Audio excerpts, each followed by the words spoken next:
والصلاة والسلام على سيدنا مولانا محمد خاتم النبيين وعلى آله وأصحابه أجمعين وعلى كل من تبعهم بإحسان إلى يوم الدين. أما بعد،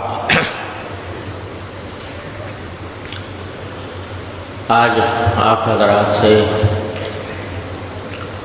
تقریباً ایک مہینہ یا اس سے کچھ زائد کے بعد اس مجلس میں ملاقات ہو رہی ہے۔ شروع میں اللہ تبارک و تعالیٰ کے فضل و کرم سے حرمین شریفین کی حاضری اللہ تعالیٰ نے عطا فرمائی۔ الحمدللہ آپ سب حضرات کے لیے بھی دعا کی توفیق ہوئی، اللہ تبارک و تعالیٰ اپنے فضل و کرم سے قبول فرمائے۔ وہاں سے آنے کے بعد مجھے کچھ نمونیا کا اثر ہو گیا تھا، جس کی وجہ سے 2 ہفتے تقریباً بیماری رہی، اور حرمین شریف سے واپسی کے بعد بھی 2 اتوار ایسے گزرے کہ مجھے ہمت نہیں ہوئی۔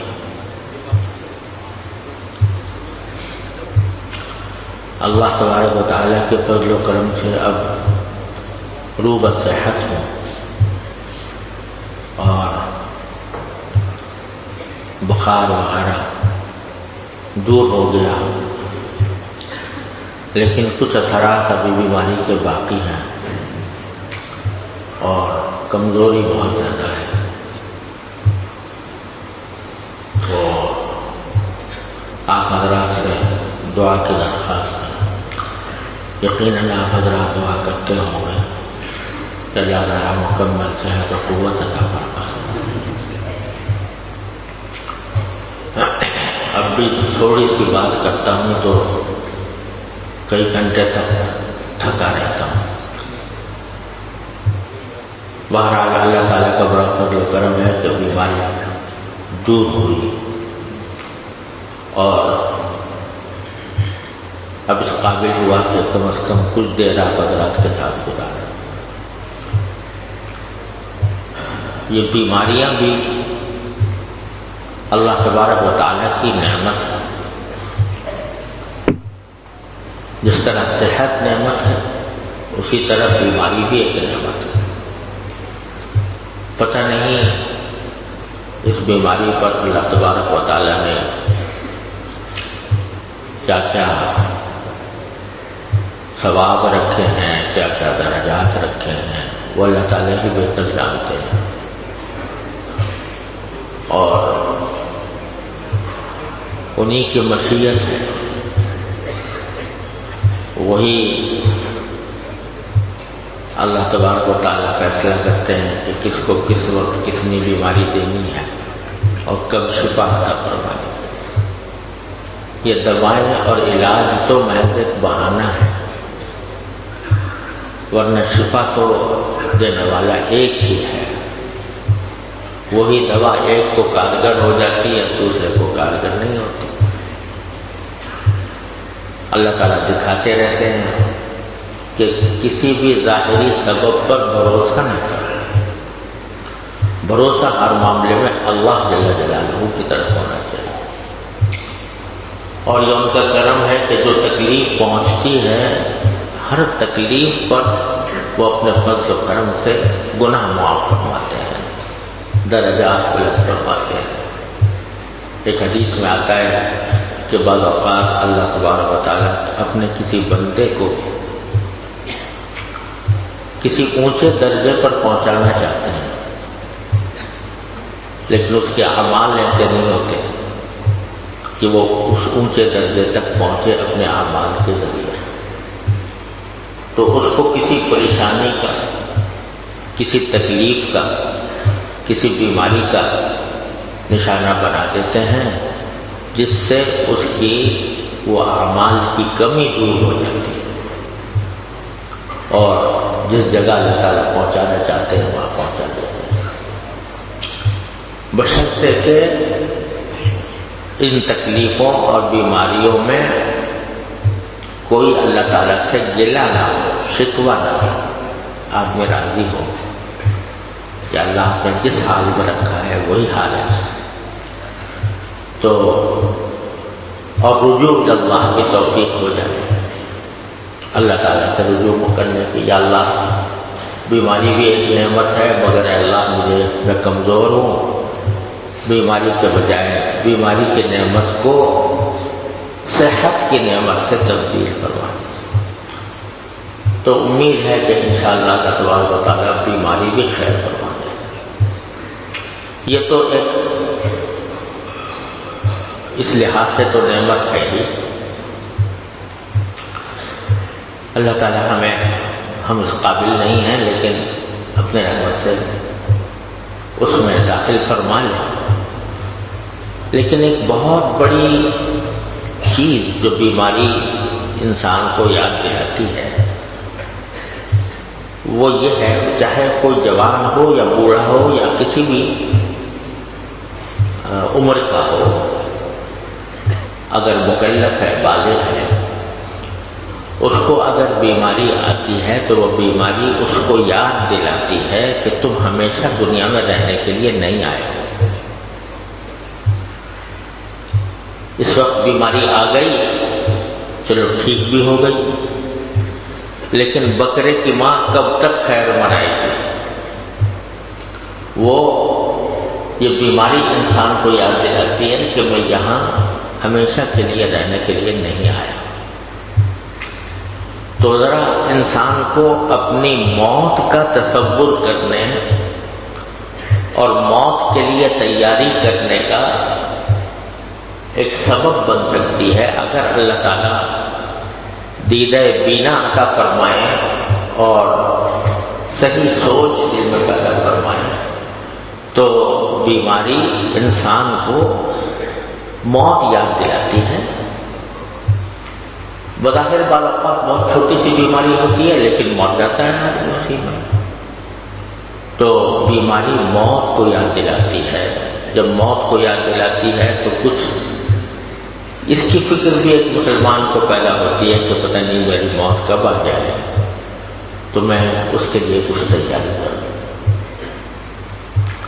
میں نے اپنے والد ماجد رحمۃ اللہ علیہ سے، حضرت مولانا مفتی محمد شفیع صاحب رحمۃ اللہ علیہ، اللہ تعالیٰ ان کے درجات بلند فرمائے، ان سے سنا، حضرت نے کہیں حکایت پڑھی ہوگی، ہے تو حکایت ہی لیکن بڑی سبق آموز۔ حکایت یہ ہے کہ ایک شخص نے ملک الموت یعنی حضرت اسرائیل علیہ السلام کو خواب میں دیکھا۔ ملک الموت جن کو اللہ تعالیٰ نے انسانوں کی روح قبض کرنے کے لیے پیدا فرمایا ہے اور یہی وہ خدمت انجام دیتے ہیں، اللہ تعالیٰ کے حکم سے لوگوں کی روحیں قبض کرتے ہیں، جس کا حکم ہو جاتا ہے کہ وہ جاؤ قبض کر لو، روح قبض کرنے کے لیے پہنچ جاتے ہیں۔ تو کسی نے ان کو خواب میں دیکھا اور ان سے کہا کہ حضرت آپ کو ایک ہی کام ہے دنیا میں، کائنات میں، لوگوں کی روح قبض کرنا، اور جب روح قبض کرنی ہوتی ہے تو آپ اچانک لوگوں کے پاس پہنچ جاتے ہیں اور قبض کر لیتے ہیں، کوئی نوٹس ہی نہیں بھیجتے، کوئی نوٹس بھیجتے کہ بھائی 1 مہینے کے بعد میں آنے والا ہوں، تو لوگ کچھ تیار ہو جاتے ہیں اور تیار ہو کر پھر دنیا سے رخصت ہوتے ہیں۔ آپ کو اچانک جب آپ پہنچتے ہیں اور جا کر لوگوں سے کہتے ہیں کہ بھائی مجھے حکم ملا ہے تمہاری روح قبض کرنے کا، قبض کر کے چلے جاتے، تو کچھ خدا کے لیے نوٹس تو بھیجا کریں تاکہ آدمی جو ہے وہ کچھ تیاری کر لے کہ وہ مرنے والا ہو۔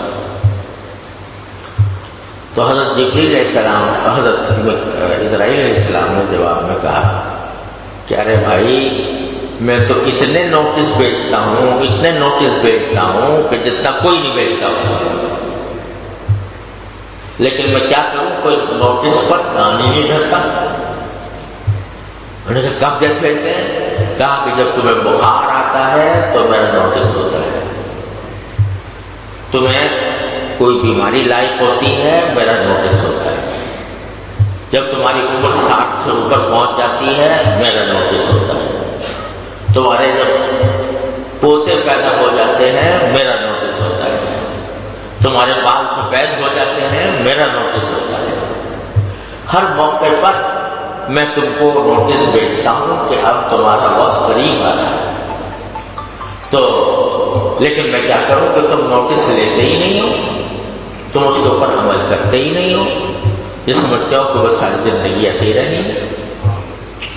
تو میرے نوٹس تو بہت ہوتے ہیں، اور اسی بات کا ذکر قرآن کریم میں بڑی خوبصورت انداز میں اللہ تعالیٰ نے فرمایا کہ جب اللہ بچائے جہنمی لوگ اللہ تعالیٰ سے یہ کہیں گے کہ اللہ زندگی تو ایسے گزر گئی، لیکن ایک مرتبہ مجھے ہمیں واپس دنیا میں جانے دیجیے، پھر دیکھیے ہم کیسے متقی پرہیزگار بنتے ہیں۔ اب تو ویسے ہی ہمیں غفلت میں گزارتی، ایک مرتبہ واپس جانے دیجیے، تو واپس جا کر ہم یقیناً اب ہم بڑے پرہیزگار ہو جائیں گے، گناہوں سے بچیں گے، آپ کے حکم کی تعمیل کریں گے، زندگی بالکل بدلی ہوئی ہوگی، ایک مرتبہ بیٹھ کے تجربہ کر لیں۔ تو قرآن کریم اس کے جواب میں فرماتا ہے اولم نعمرکم ما یتذکر فیہ من تذکر، ارے بندہ خدا کیا ہم نے تمہیں اتنی عمر نہیں دی تھی، اتنی عمر کہ ما یتذکر فیہ من تذکر، جس میں کوئی اگر نصیحت حاصل کرنے والا ہوتا تو نصیحت حاصل کر لیتا۔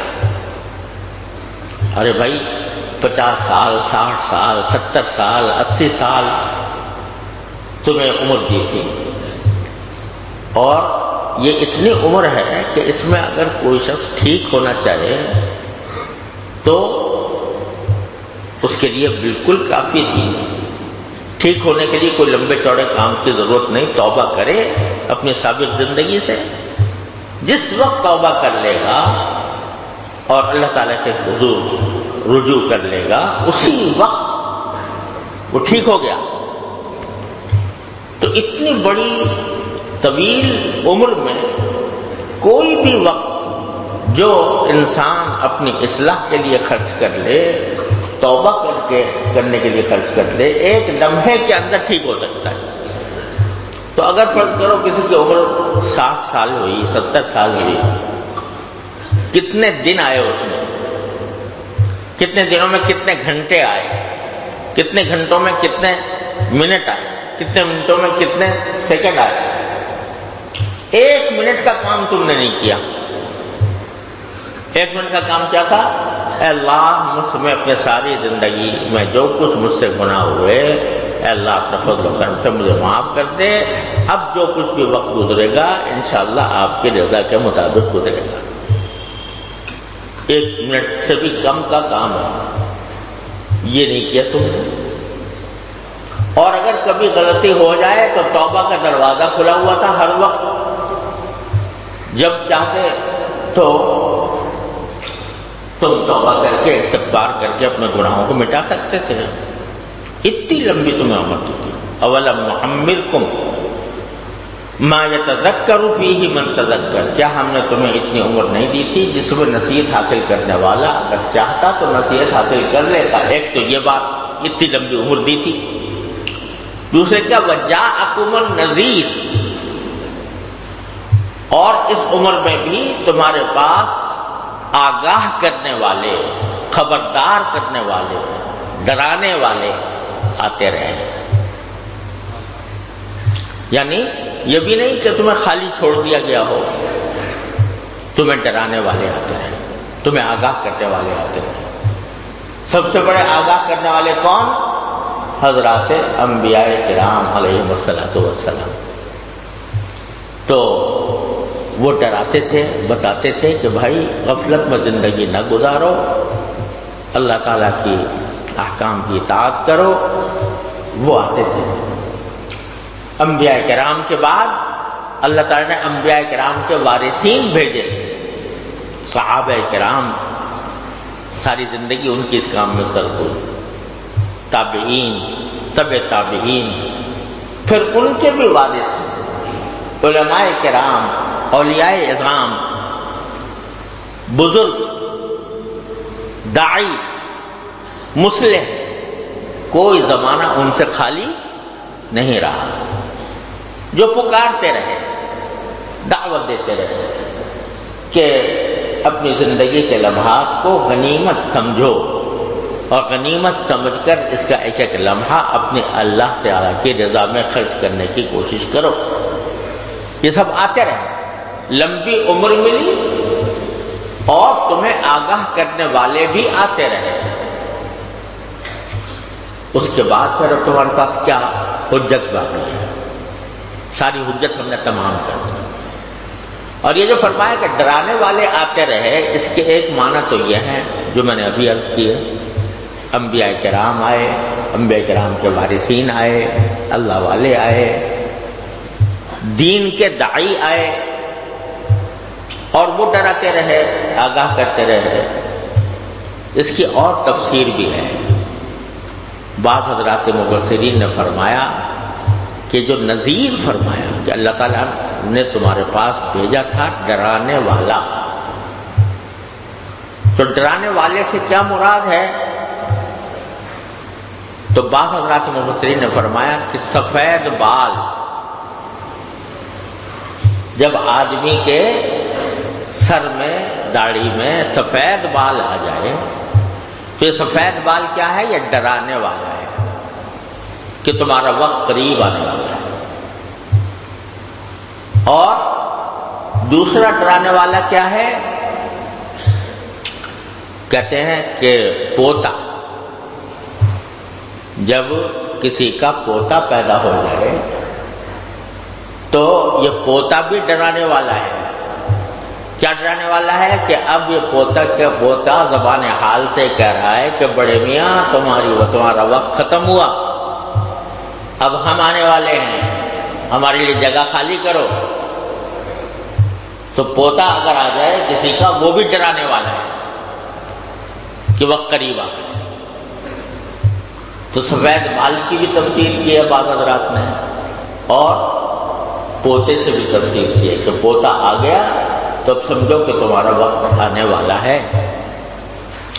تیسرا یہ کہ بیماریاں کثرت سے آنے لگیں، کثرت سے آنے لگیں. آج بخار ہے، کل نزلہ ہے، کل کھانسی ہے، کل نمونیا ہو گیا، کبھی پاؤں کے گھٹنے خراب ہو گئے، کبھی آدمی جو ہے چلنے پھرنے سے معذور ہو گیا. یہ جو بار بار بیماریاں آ رہی ہیں یہ بھی کیا ہیں؟ ڈرانے والے، نذیر ہیں. ہمارے حضرت والد ماجد قدس اللہ تعالیٰ سرہ ایک شعر پڑھا کرتے تھے عربی کا، واقعی ہے بڑا عبرت والا، کہ اذا الرجال ولدت اولادها، اذا الرجال ولدت اولادها وجعلت اسقامها تعتادها تلك الزرع قد دنا حصادها. کیا معنی؟ کہ جب کسی آدمی کے اولاد کی اولاد پیدا ہو جائے، یعنی پوتا پوتی، نواسا نواسی، جب جب آدمیوں کی اولاد کے اولاد پیدا ہو جائے، وجعلت اسقامها تعتادها، اور بیماریاں اس کی عادت بن جائیں. آج فلاں بیماری، کل فلاں بیماری، تو تلک الزروع قد دنا حصادها، اس کا مطلب یہ ہے کہ یہ ایسی کھیتی ہے جس کی کٹائی کا وقت قریب آ گیا. یہ ایسی کھیتی ہے کہ جس کی کٹائی کا وقت قریب آ گیا.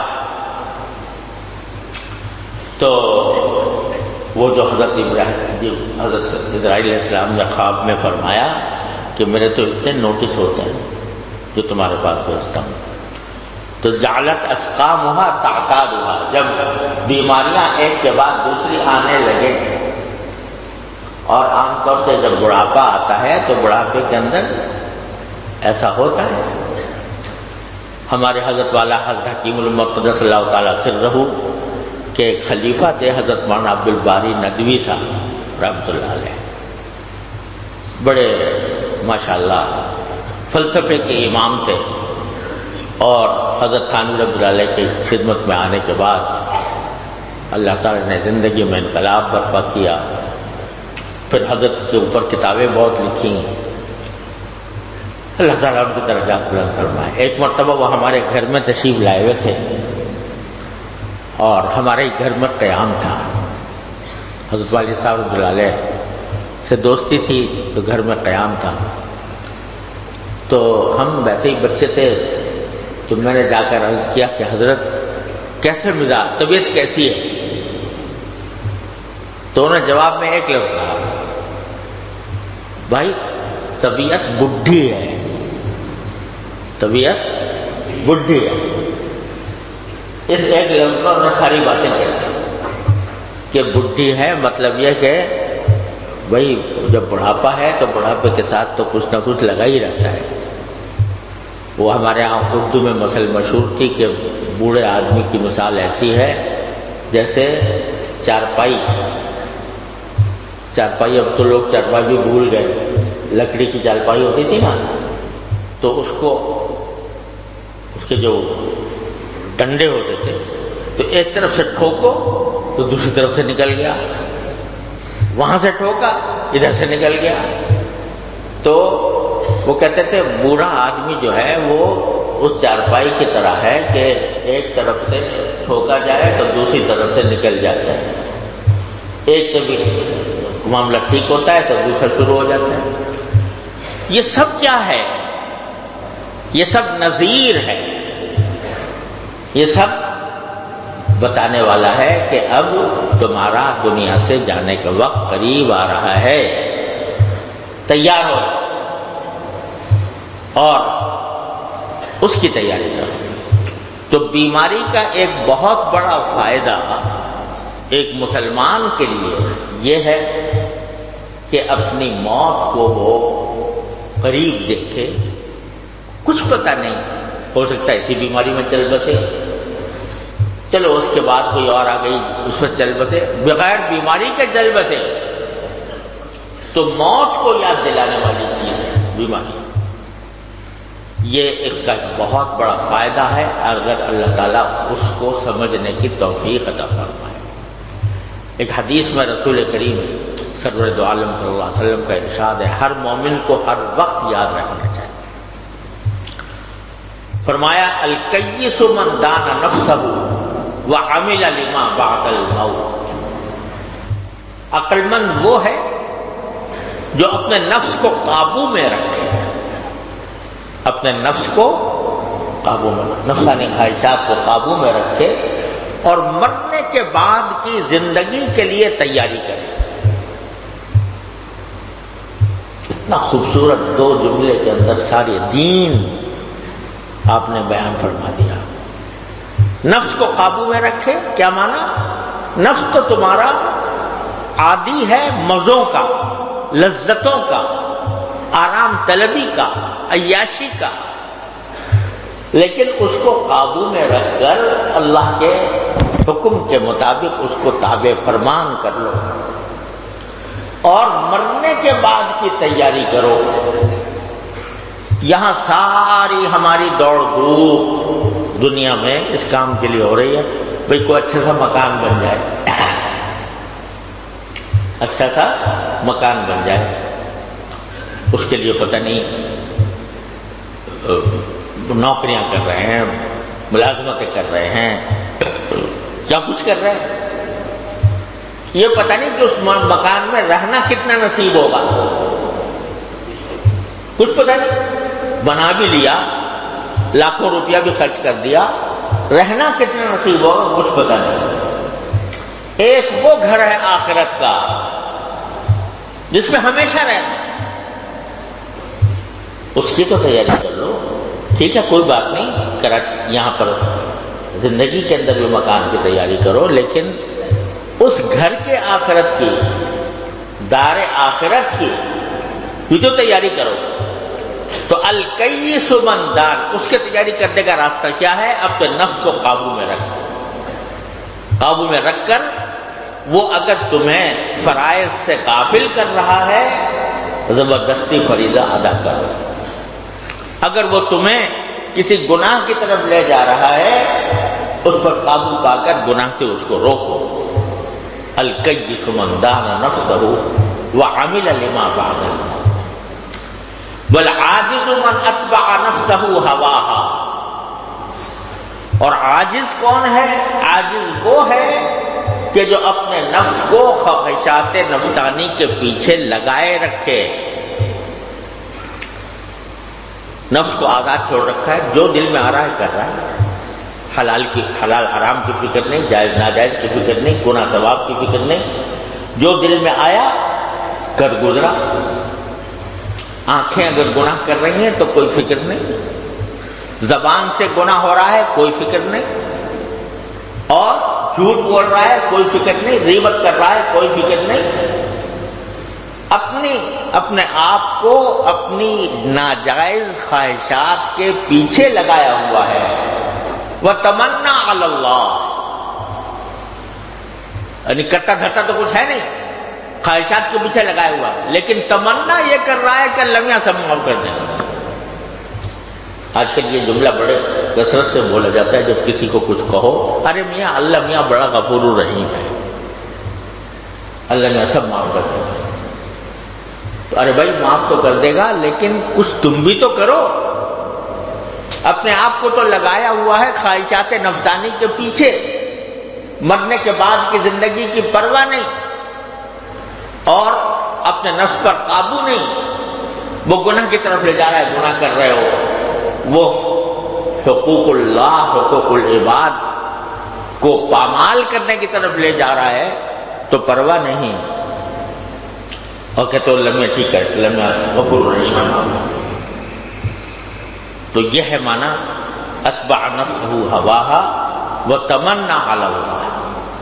تو بندہ کون ہے؟ الکیس من دان نفسہ، عقل مند وہ ہے جو اپنے نفس کو قابو میں رکھے۔ اور اللہ تعالی ہمارے حاکم الامت حضرت مولانا تھانوی قدس اللہ تعالی سرہ کو درجات عالیہ عطا فرمائے۔ دو لفظوں میں انہوں نے اس کو بیان فرما دیا۔ کیا فرمایا؟ ذرا سمجھ لو، یاد رکھو، عمل کرنے کی کوشش کرو۔ فرمایا کہ جب کسی طاقت کی ادائیگی میں سستی ہو، نماز کا وقت ہے، نماز میں سستی ہو رہی ہے مثلا، جب کسی طاعت کی ادائیگی میں سستی ہو تو اس سستی کا مقابلہ کر کے اس طاعت کو انجام دے، زبردستی کر کے اپنے اوپر۔ دل نہیں چاہ رہا نماز پڑھنے کو، لیکن اس دل کی خواہش کو پامال کر کے اور اپنے اوپر زبردستی کر کے اور اس کی خواہش کو ٹھکرا کر وہ طاعت انجام دے۔ اور جب نفس کا تقاضا کسی گناہ کا ہو، یہ گناہ کر لوں، ایک نظارہ نظر آ رہا ہے، آنکھوں سے وہ دیکھ لوں، زبان سے جھوٹ بولنے کو دل چاہ رہا ہے بول لوں، غیبت کرنے کو دل چاہ رہا ہے غیبت کر لوں، تو اپنے اوپر زبردستی کر کے اور گناہ کے تقاضے کا مقابلہ کر کے اپنے آپ کو گناہ سے روکے۔ تو فرمایا کہ اسی سے تعلق مع اللہ پیدا ہوتا ہے، اسی سے تعلق مع اللہ باقی رہتا ہے، اسی سے تعلق مع اللہ ترقی کرتا ہے۔ اور فرمائیے سارے تصوف کا حاصل ہے جو میں بتا رہا ہوں. تصوف کو خدا جانے کیا دنیا نے کیا افسانہ بنا دیا، لیکن حضرت فرماتے ہیں سارے تصوف کا حاصل یہ ہے کہ جب طاعت کی ادائیگی میں سستی ہو، سستی کا مقابلہ کر کے وہ طاعت کرے، اور جب کسی گناہ سے بچنے میں کسی گناہ کا تقاضا پیدا ہو تو اس تقاضے کا مقابلہ کر کے اس سے روکے. بس اسی سے تعلق میں اللہ پیدا ہوتا ہے، اسی سے ترقی کرتا ہے، اور پھر یہاں تک کہ بندہ اپنے اللہ سے جا ملتا ہے. یہ ہے معنی الکیس من دان نفسہ. عقل مند وہ ہے جو اپنے نفس کو قابو میں رکھے. قابو میں رکھنے کا معنی یہ زبردستی کرے اس کو. بہت سی دنیا کے کام کے لیے زبردستی کرنی پڑتی ہے، اللہ کے لیے زبردستی کر لو. تو بھائی اللہ تبارک و تعالیٰ اپنے فضل و کرم سے اپنے رحمت سے ہم سب کو اس کی توفیق عطا فرمائے. دنیا کا ہر واقعہ جو ہے اگر غور کرو تو آدمی کو اپنے اللہ سے ملانے والا ہے. اگر چشم بینا دیکھنے والی آنکھ ہو تو اللہ تبارک و تعالیٰ اپنے کرم سے اپنے فضل و کرم سے ہمیں اس حدیث پر عمل پیرا ہونے کی توفیق عطا فرمائے. اپنی موت کے بعد کی تیاری کرنے کی توفیق عطا فرمائے، اپنے نفس کو قابو میں رکھنے کی توفیق عطا فرمائے، اور اپنے ساتھ قوی اور مضبوط تعلق عطا فرمائے. اللہم صلی علی سیدنا مولانا محمد وعلی آل سیدنا محمد کما صلیت علی. یا اللہ اپنے فضل و کرم و رحمت سے ہمارے تمام گناہوں کو معاف فرما. اللہ ہمارے اعمال و اخلاق کی اصلاح فرما. یا اللہ ہمیں مرنے کے بعد کی زندگی کی تیاری کی توفیق عطا فرما. ہر طرح کے شر سے، فتنے سے، گناہوں سے، معصیتوں سے، منکرات سے ہمارے گھر والوں، متعلقین، احباب سب کی حفاظت فرما. یا اللہ ہم بے ہمت ہیں، ہمت عطا فرما دے. یا اللہ بے حوصلہ ہے، حوصلہ عطا فرما دے. یا اللہ اپنی رضا کامل کی زندگی عطا فرما، اپنی رضا کامل کی زندگی عطا فرما. یا اللہ تمام حاضرین اور حاضرات کو ان کے تمام جائز مقاصد میں اپنے فضل و کرم سے کامیابی عطا فرما. یا اللہ ہمارے پاس کچھ لوگوں نے پرچے بھیجے ہیں، ان کی ایک والدہ فرو ابرار صاحب کی والدہ کا انتقال ہو گیا ہے، اللہ ان کی مغفرت فرما. اور ایک صاحب نے اپنے والد صاحب کی بیماری کے لیے صحت کے دعا کی درخواست کی. اللہ ان کی صحت و عافیت کاملہ عاجلہ فرما. میری بھانجی بھی ایک ہسپتال میں ہے اور سیریس حالت میں ہے، اللہ اپنے رحمت سے اپنے فضل و کرم سے اس کو بھی صحت و قوت کاملہ عطا فرما. یا اللہ تمام حاضرین اور ان کے تمام متعلقین احباب میں جو لوگ بھی بیمار ہیں انہیں شفا کامل و عاجلہ عطا فرما. سب کی پریشانیاں دور فرما، سب کی مشکلات آسان فرما. وصلی اللہ تعالی علی خیر خلقہ سیدنا مولانا محمد وعلی آلہ واصحابہ اجمعین. آمین برحمتک یا رب.